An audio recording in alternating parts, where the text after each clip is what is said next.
Good morning, everybody. Hi. Hi, my name is Ian Williamson. I am the Associate Publisher for Defense One, and it is my pleasure to welcome you to this session, Planning for a Robust DOD Workforce, brought to us by Monster Government Solutions.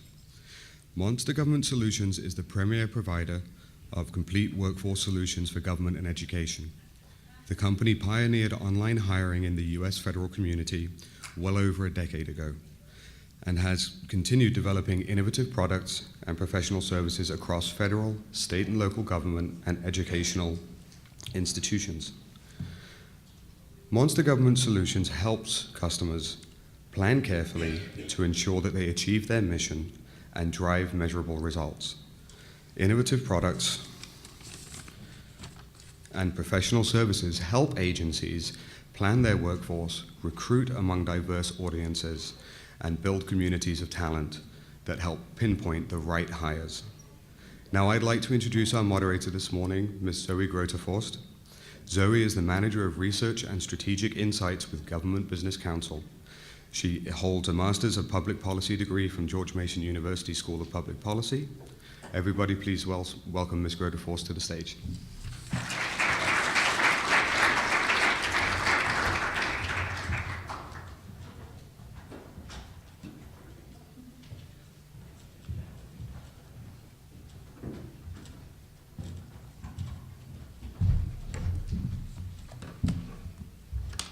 Thank you, Ian. Good morning, and thank you all for joining us today. My name is Zoe Groteforst, as Ian just introduced me, and I'm the Manager of Research and Strategic Insights with Government Business Council. We are the research arm of Government Executive Media Group, supporting Defense One. As you're all very aware, DOD faces an aging workforce, skills gaps, and increasing budget constraints that are making it more and more difficult to effectively plan the workforce. Noting these pressures, GBC and Monster Government Solutions undertook an in-depth research study on workforce planning that we're here to share with you today. We have a few goals for today's session. First, we want to share findings from our recent study conducted by GBC and Monster Government Solutions earlier this year. We had over 1,100 respondents from federal and defense agencies participate in the study. But today we'll look specifically at the defense and intelligence organizations that responded. After we look at the findings, we'll dive a bit deeper with Dr. Tim Lagan, who's on our stage right now.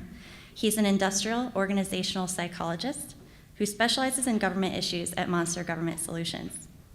Tim will discuss how defense and intelligence organizations can use this information to develop a workforce planning strategy. And finally, at the end of the session, we'll turn it over to the audience for your questions or comments for Dr. Lagan. So first, let's take a look at who responded to our study.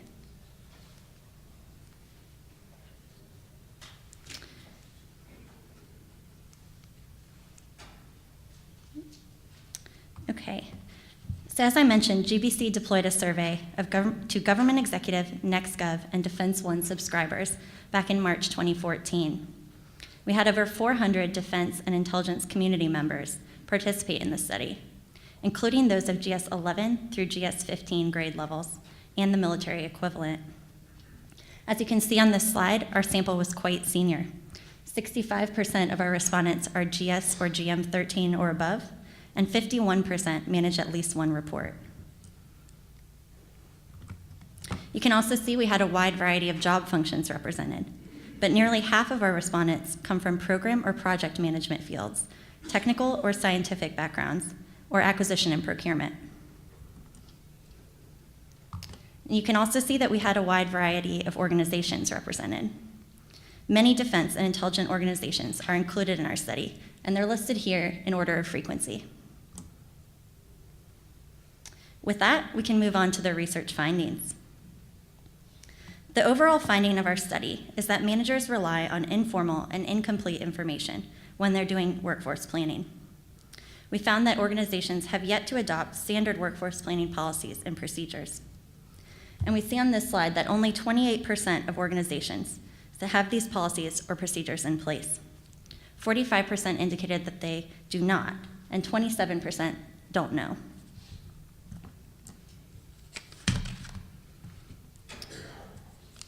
We also see that 62% of managers say that they rely on informal methods, which can include anything from personal notes, whiteboards, and blank spreadsheets when conducting workforce planning. 45% use template documents or spreadsheets. And only 28% of managers tell us that they leverage organization-wide software or tools. Taken together, these past few slides show us that managers acknowledge that workforce planning could be improved. And one way that organizations could improve workforce planning, and a way that OPM recommends, is to expand the utilization of employee competencies. So I think it's important to lay out just what we mean by competency. Competencies are defined by OPM as measurable patterns of knowledge, skills, abilities, behaviors, and other characteristics that an individual needs to perform work functions successfully. They're used for assessing candidates for jobs and current employees, for training those employees, and as I've mentioned, workforce planning.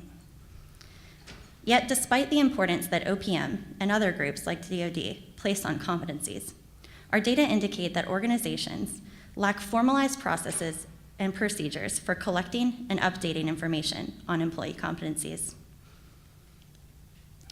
With this slide, you see that 36% of our respondents tell us that their organizations do not gather data on employee competencies at all.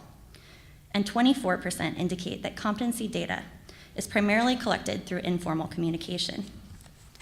Now, if you add these two together, you get 60% of respondents telling us that their organizations gather employee competency data never or informally. And we see that 41% of our respondents indicate that data on employee competencies is never updated. 30% tell us that competency data is only updated at specified review times, such as annual or periodic evaluations.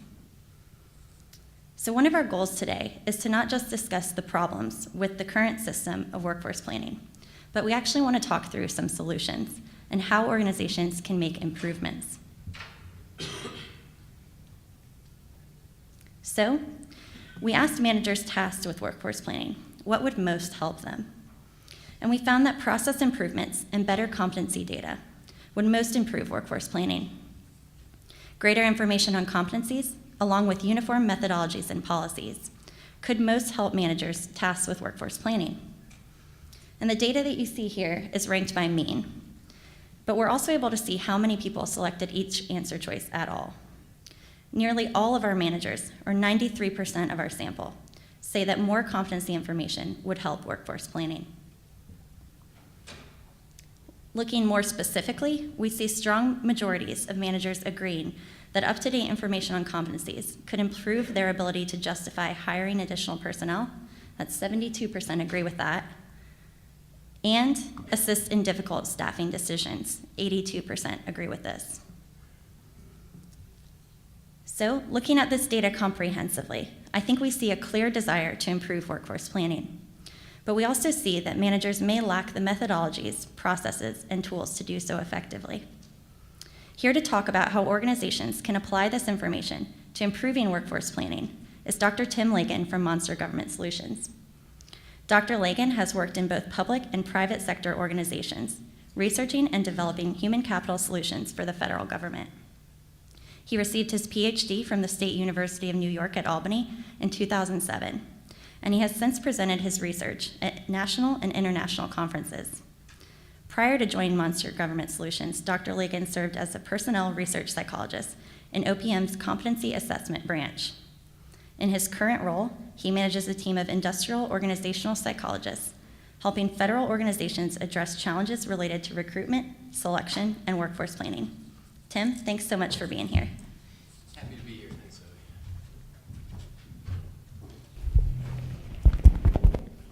So to get us started, please tell us from your perspective, just why do defense and intelligence organizations need to focus on workforce planning right now? So I think that's a great question to get us started this morning. And in my opinion, workforce planning is critical for two main organizational outcomes. And those outcomes are workforce continuity as well as mission attainment.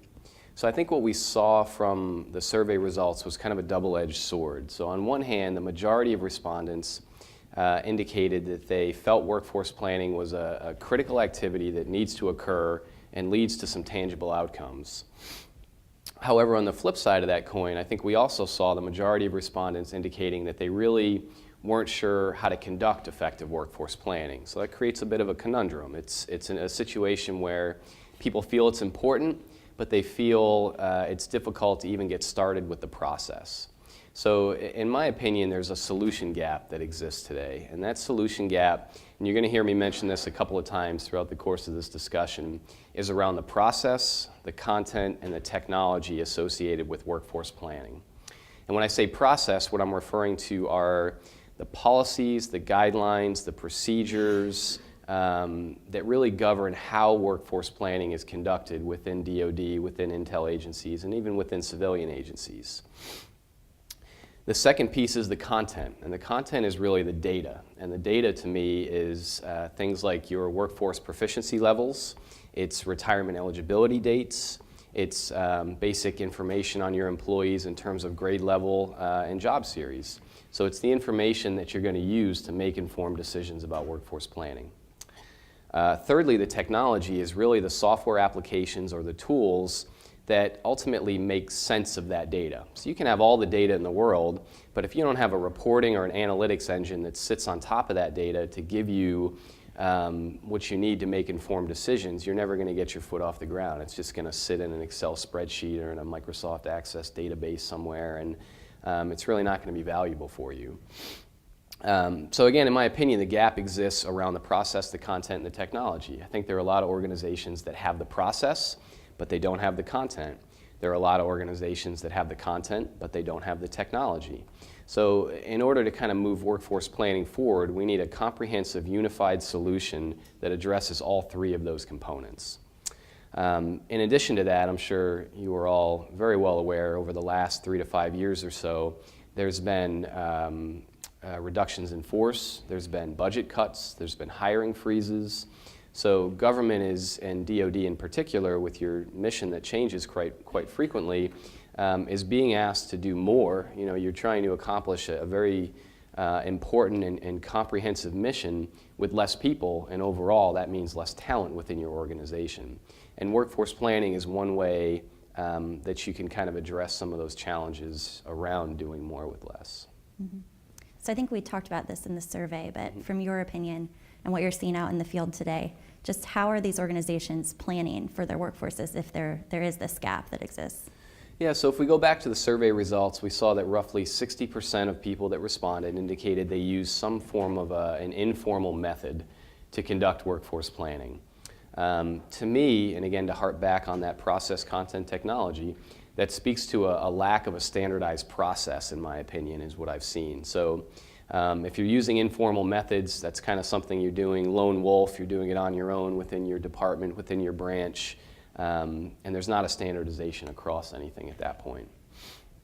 Roughly 40% or so of people used some sort of a template to conduct workforce planning, whether it be a spreadsheet, a Word document, Microsoft Access, whatever the case may be. There's some kind of template that's being used for workforce planning. And then in addition, there were a smattering of folks across the survey that indicated they did use some form of technology, some kind of an application to, again, make sense of that data and drive outcomes that can lead to informed decision making. However, what we saw is that was really kind of inconsistent across the board for the most part. So in addition to what we saw in the survey, I think most of you are aware that OPM has a 5-step workforce planning wheel, a model. And that runs the gamut from beginning to plan for your workforce today as well as 3 to 5 years in the future.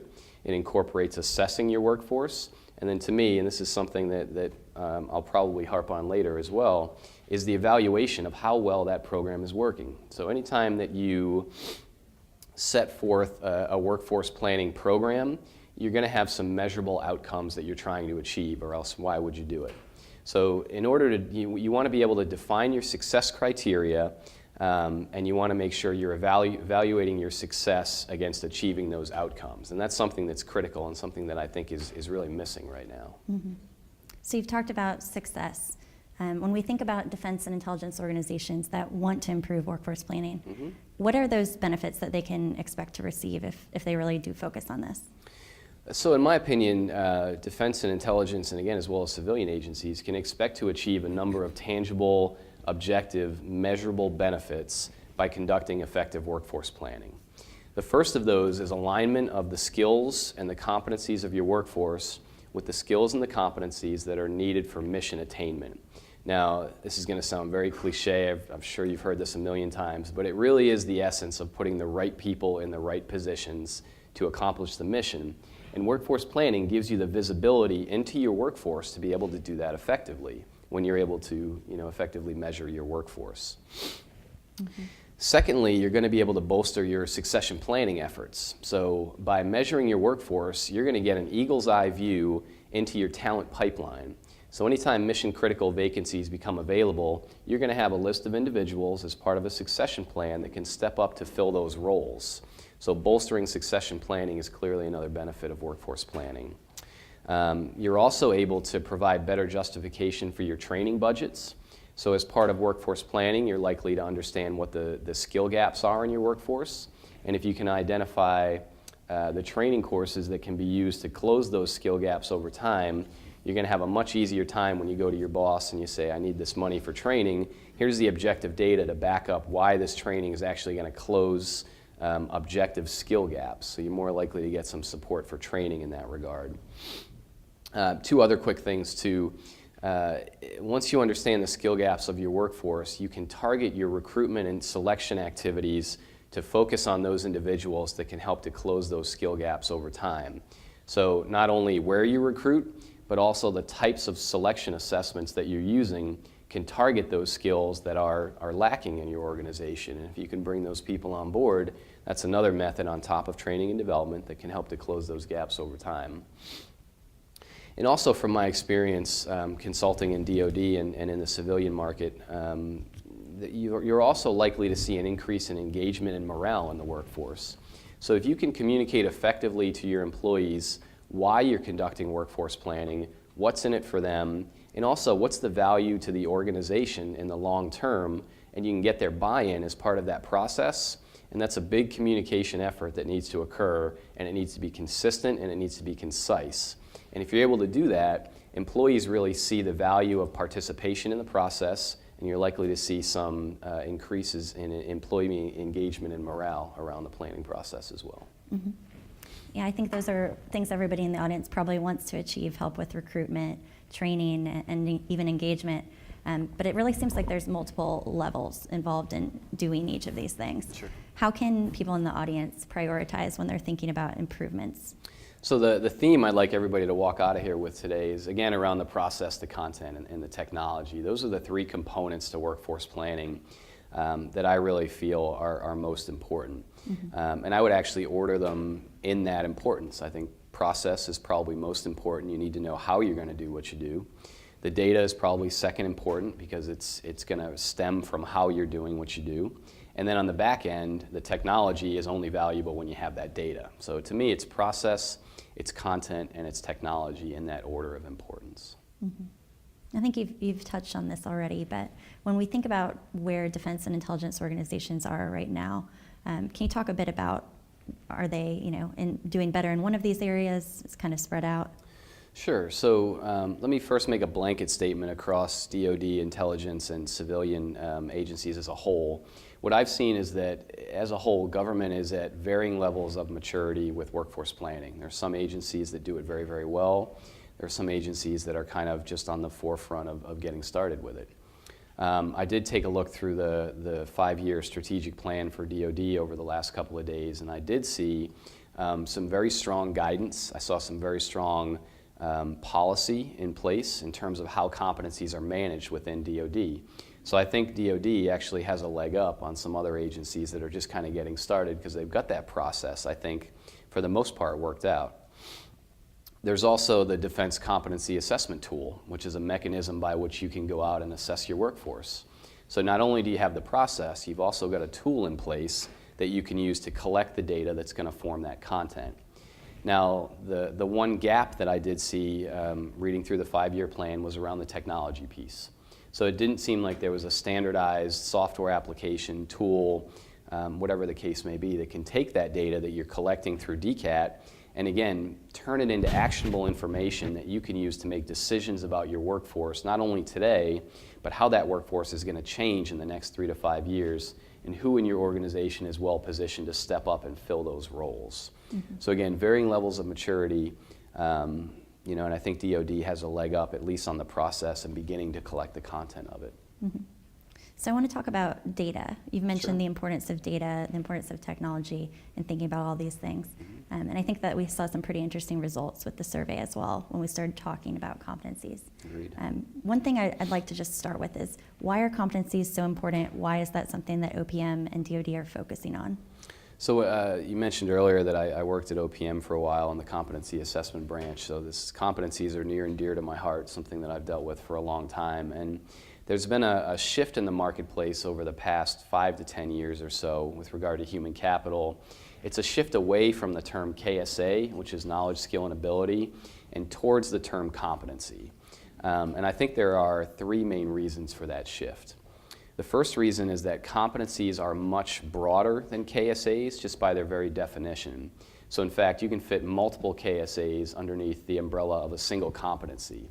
So what you're getting is a higher level of analysis when you're going out and you're assessing your workforce. You're not at the KSA level, you're at a higher level with competencies, which create some efficiencies and economies of scale when you're going out and measuring your workforce. Secondly, competencies are, again, by their very definition and by their very nature, more easily measured than KSAs. So the slide that you showed a little while ago, Zoe, that gave the definition of competencies, they're measurable patterns of behavior. That's by far, that's their definition. So when you're measuring competencies, they're designed to be benchmarked against behaviors. So there's a little bit of effort that needs to go in to create proficiency levels and behavioral examples. But in the long run, what you see is that competencies are generally more easily measured than KSAs. The last thing that I think kind of caused that shift is a standardization of competency names and definitions over the past couple of decades. So some of you may be familiar with OPM's Mosaic studies. So OPM did a series of occupational analysis studies over the past 2 decades or so. They focused on IT positions, science and engineering, leadership, law enforcement, trades and labor, just to name a few. And the goal of those studies was to come up with a common competency framework that could be applied across the federal government. And they did a great job. It serves as a solid foundation for any of you that are looking to start a workforce planning program and really need a baseline of what competencies are important for what jobs. The caveat I would throw in there is that those models are always going to need to be reviewed and tweaked by individual organizations to make sure they reflect the technical components of your job. Again, they're designed to be cross-cutting, so some effort needs to be going into customizing those. I'm also familiar with an organization within DOD called DC Pass, and DC Pass has done great work over the past couple of years in terms of defining DOD-specific competency models. So you've got two foundational frameworks that you can use if you want to get a leg up on workforce planning, and those are the Mosaic studies and the work that's coming out of DC Pass. Mm-hmm. Yeah, I think clearly we think competencies are pretty important at OPM, and DOD seem to think that so as well. And I think actually our survey respondents say that they could use a lot more information on competencies. Absolutely. But we also see that only 36% of them are actually collecting this type of data. So I'm curious to hear, what do you think is keeping people from doing that right now? So to me, that was one of the more surprising findings from the study. So you've got everybody that was responding to the survey for the most part saying that workforce planning is important, and they really feel that it's important to go out and collect workforce data as part of workforce planning. However, like you said, only about 30% of people are actually doing it. Mm-hmm. So there's clearly a challenge that exists with regard to going out and collecting workforce data. So not to sound like a broken record, but to me, the first aspect that I think is missing in a lot of organizations is the process. So you really need to have those guidelines, those policies, those SOPs in place that dictate how you're going to collect the data. If you don't know how you're going to do it, you're never going to get it done. There needs to be some work done on the front end around the process to get that data done. For those of you that have experience with the DCAT tool, the Defense Competency Assessment tool, or pretty much any workforce surveys in general, I think you understand the challenges associated with response rates. So you could send a survey out to 1,000 people. If you get 400 back, that's a good response rate, but not for workforce planning purposes, because that's going to leave a lot of gaps in the data that you're collecting as part of workforce planning. So unless you're able, again, to clearly communicate to your workforce what's in it for them, what's the value to them as for participation in this process, and what's the ultimate value for the organization, you're likely to keep those low response rates. So it's really important to make sure the communication effort is very solid. Another challenge is around the sensitivity of the data. So in essence, what you're collecting is a type of performance data. The competencies that you're measuring as part of your performance management process likely overlap with the competencies that you're measuring as part of your workforce planning process. So employees are always going to be reluctant to provide information, self-report information on their performance if they're unsure of how that data is going to be used. So again, this goes back to my theme of communication. You need to effectively communicate to the workforce that this is, in most cases, separate from performance management, and they're used for very, very different outcomes. Performance management is used at an individual level for rewards and recognition. Workforce planning data is used at an aggregate level for strategic planning and should usually not be broken down to the individual level. So if employees, you can even do it anonymously is another way around it, but it's really important to make sure that people understand the intent of what you're doing, or else you're going to get those low response rates due to the sensitivity of the data you're collecting.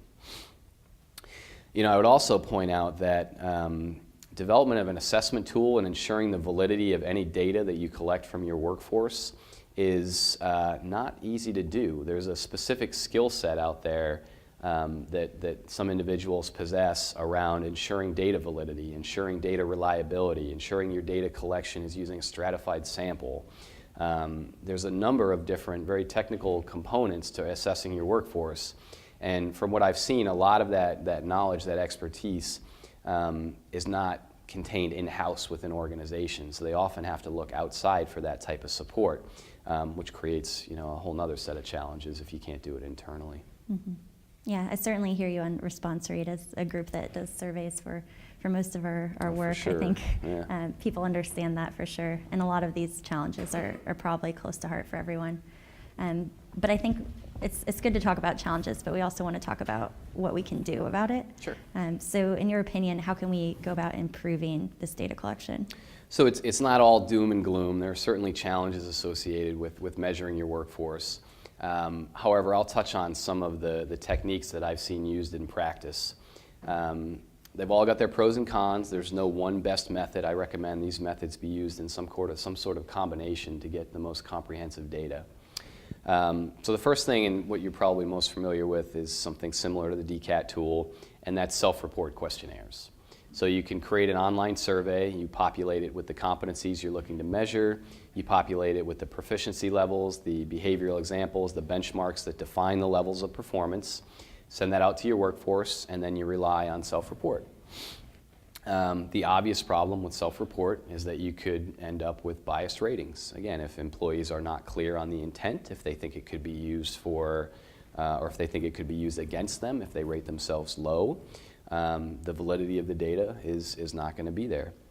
A 360 assessment is a way to sort of get around some of the bias associated with self-report. A 360 assessment is essentially an extension of a self-report questionnaire that goes out to a wider audience of individuals who have direct interaction with the employee. So that could be peers, could be managers, in some cases it could be customers, for example.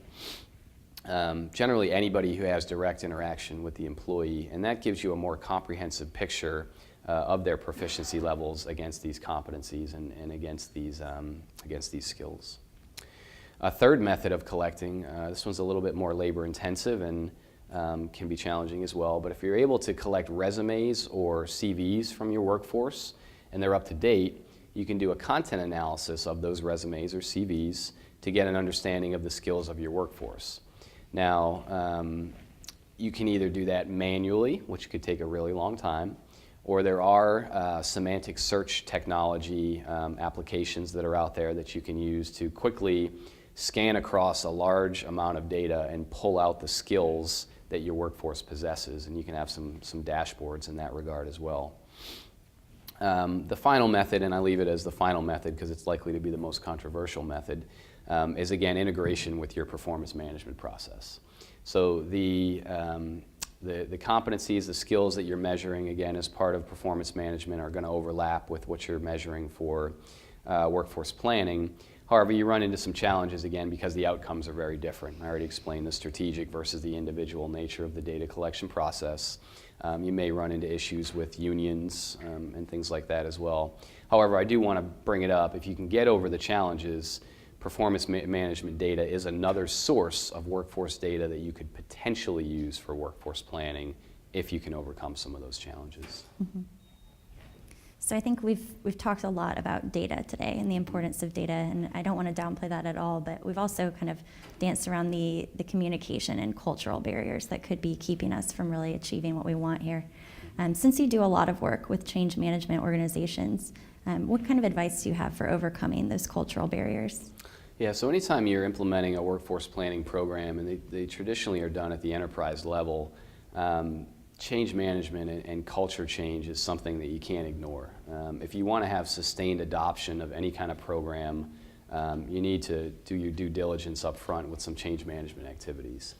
So to me, the first piece of that puzzle is recognition that workforce planning is a challenge, and it's a challenge that can be addressed and solved. Mm-hmm. So until you get recognition and identification that there's an issue or a problem, you're not likely to have any steps moving forward in terms of pushing a workforce planning program forward. So once you've got the recognition that there's an issue, it's something that we can tackle, it's something that we want to tackle, the next step is really to get senior leadership support. So change can come from two ways. It can be grassroots, bottom up, or it can come top down from senior leadership. In the case of something as broad and as important as workforce planning, my recommendation is the change comes from the top down, obviously with getting some buy-in from the individual employees along the way. But you're going to want to have a champion within the ranks of senior leadership who can shepherd this thing through. There's going to be challenges related to writing policy. There's going to be challenges relating to getting a tool approved, getting software applications approved, understanding processes, and you need someone in the senior ranks that can kind of navigate some of the more political aspects of getting a program off the ground. So those are the first two. And then from there, and this goes back to the process, content, technology again, the process needs to be established very, very early on, and you need to ensure buy-in from anybody who's going to participate, mainly the employees who are going to be completing these surveys or however you're going to collect the data. So overall, what you want to do is establish those policies, those procedures very, very early on, and you want to communicate them in a very clear and concise way out to the workforce, hopefully from the senior leadership level down, especially within DOD and chains of command. I think that's the most effective way to kind of push that change through. And then lastly, there's a number of other change management type activities that I would always recommend as part of a large-scale enterprise change. And those are things like stakeholder analysis. So identifying the individuals that are going to be impacted by the change, their feelings, their beliefs, their attitudes towards the change, and ultimately identifying any barriers that may exist, either structurally or personally, among the people that are going to be a part of the process. There's process mapping, so you want to understand how you do things today, how that's going to change with the new workforce planning initiative, what the deltas are, and you want to get people trained on that difference. And success metrics. Success metrics are huge.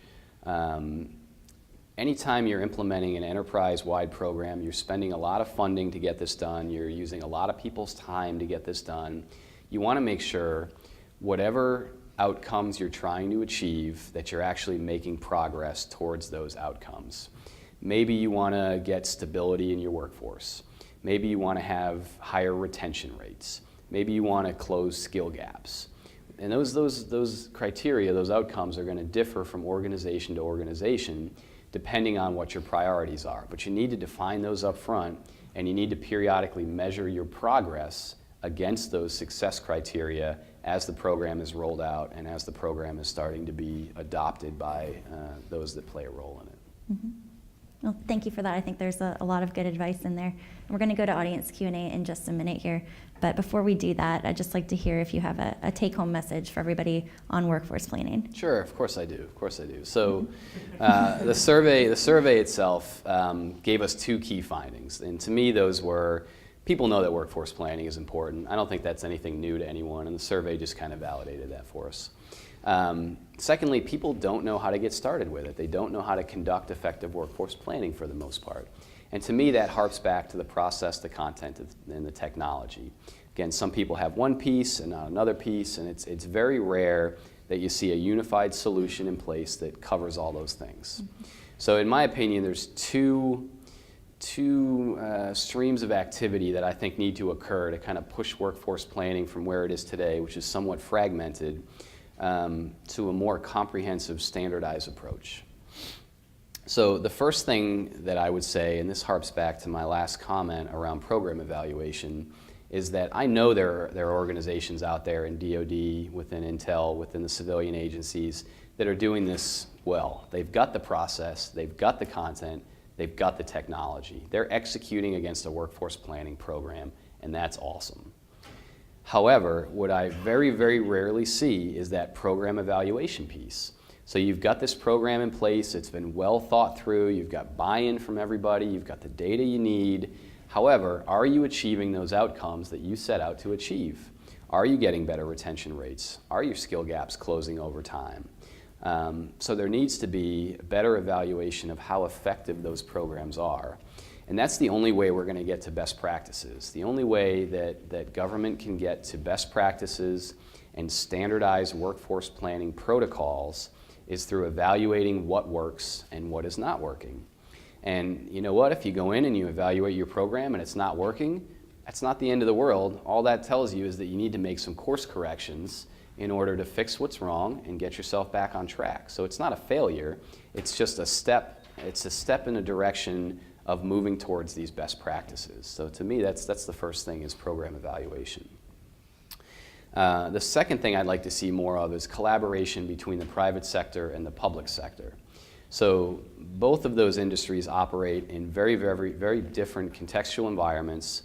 In most cases, they have very different missions. However, they're both very concerned about workforce planning. They're both very concerned about how their business is going to change in the next 3 to 5 years and how well positioned they are for that. That's a common denominator across anybody that does business anywhere. You're always concerned about the future of your workforce and being able to achieve your mission. So what I'd like to see is better communication, better collaboration among government and private sector organizations, because I know we're doing things in the private sector that I think are innovative and new and have potential to have some impact on workforce planning. And I know the same thing's going on in government because I can kind of straddle the line in the position that I'm in. But people that are solely government or solely private sector are siloed. And I think there really needs to be better communities of practice. There needs to be more discussions, symposiums at events like this and other conferences where people get together and share what works and what doesn't work. And again, that's going to push us towards those best practices, which is really needed to push workforce planning, into the next generation. All right, thank you. Well, at this point, I think I've asked Tim enough questions, but if anyone in the audience has a question for Dr. Lagan, we have a microphone in the front that will be circulating around. Of course. Hi, I'm Tom Bond with Monster. This isn't a planted question for Tim. He doesn't Assumed know it it's was. coming, but General Ordierno this morning rattled off where all of his troops knew the numbers. And for this session here, I think we're talking about the civilian side of DOD, and can you comment on the differences between the uniform, knowing exactly where everybody is, versus the civilian side and the contractors that are supporting the civilian side as well?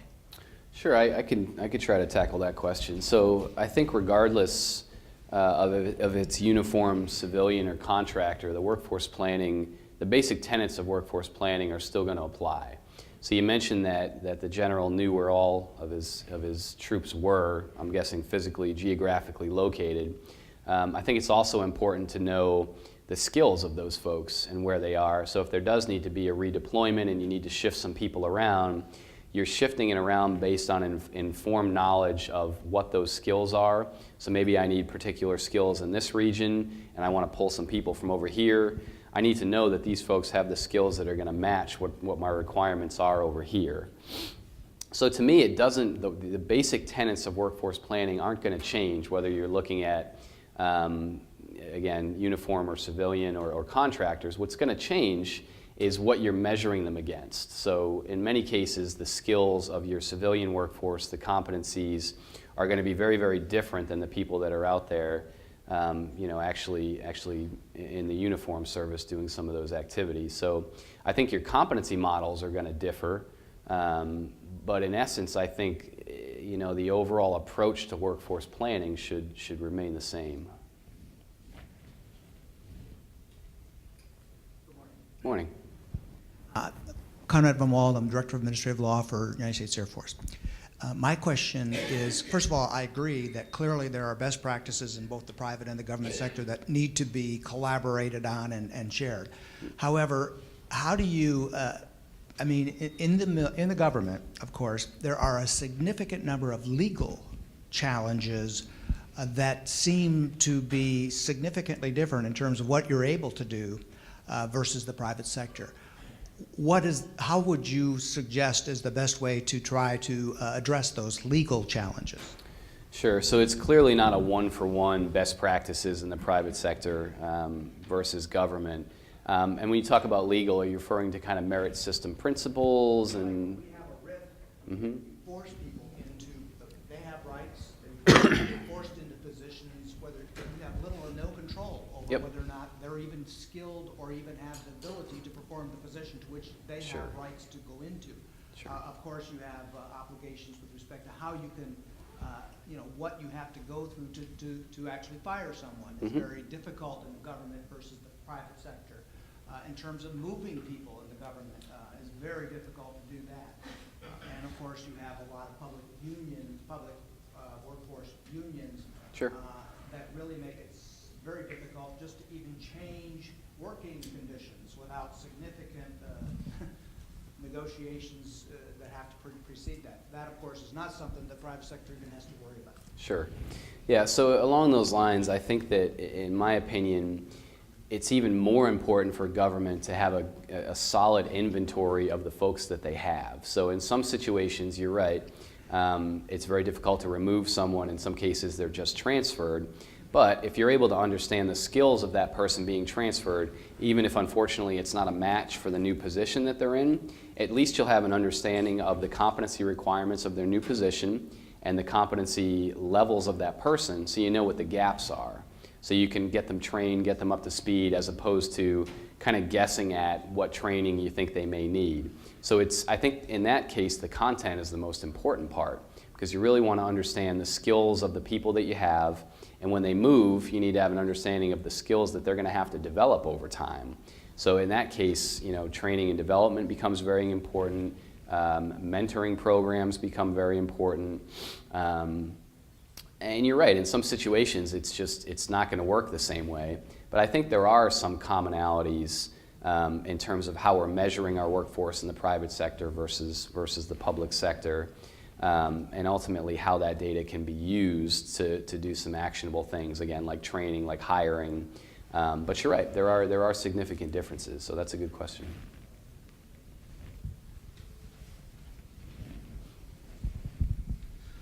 Robert Bromber, Marine Corps University. You hit on some interesting points. One being analytics, obviously, so you can check what you're doing, and also assessment. As to the workforce acquisition, my issue is, what is OPM doing about accountability after a person's in the job? I'm looking at documentation that is like pass, fail, and I can't get metrics at all. Okay, I'm sorry, can you repeat? I missed the middle part of that question, the OPM part.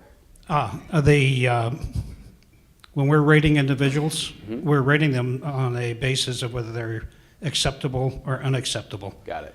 There's no nuance. Okay. So it's very difficult to come up with any kind of a interdiction or methodology to retrain or to reshape. So what we have is, yeah, we have the subjective common area, but we don't have that nuance of where they fall on the spectrum of acceptability in their job. Sure. Yeah, so pass-fail is not an ideal way to do a workforce assessment. It's not whether you have the skill or not. It's the varying degrees of your proficiency with that skill or with that competency. So not knowing your specific environment, if you do have the flexibility to create your own assessment tools, and you're shaking your head no, so maybe not. So to get to a deeper level of granularity, what you really need is more than a 2-point scale. I mean, you need a 5 to 7 point scale that's going to be designated with the benchmarks, the level examples that kind of define the different proficiency points. That's a tough one. That's honestly a tough one. I mean, if you use a dichotomous scale and you're looking at pass-fail, you can get some information from that, but I'm also assuming we got 90% of your people falling into pass, or the people, it's probably a skewed, you get some range restriction going on, I bet, in terms of what that looks like. So that's a challenge. You'd have to give me some time to think about that one. That's a very tough question. We had one in the front here, Mark. Steve Klemenczyk, PricewaterhouseCoopers. You made the pitch about the right person at the right place and the right time, and that's great. But as a former hiring manager in one of the organizations that was on the list there, the problem I ran into was I could have all the greatest planning in the world, but if it's based on an unpredictable security clearance process, how do you address that? Yeah, another good question.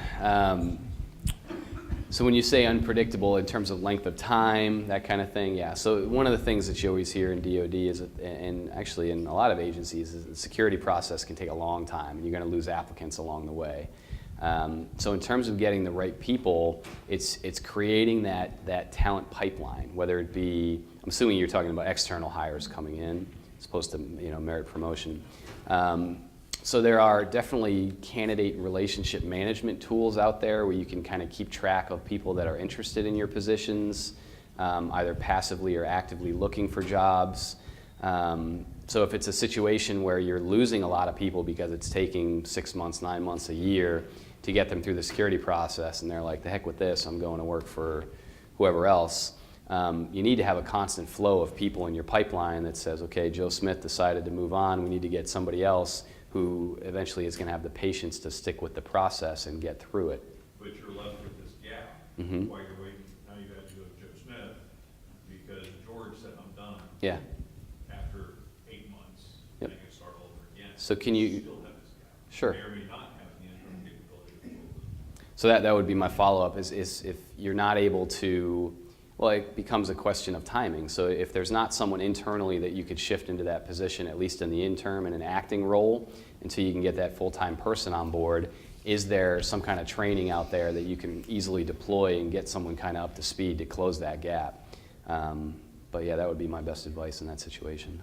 All right, unfortunately, I think we're out of time here, but I'd like to thank Tim for offering his perspective on the findings unveiled today, and thank you guys in the audience for coming and putting your questions out there as well.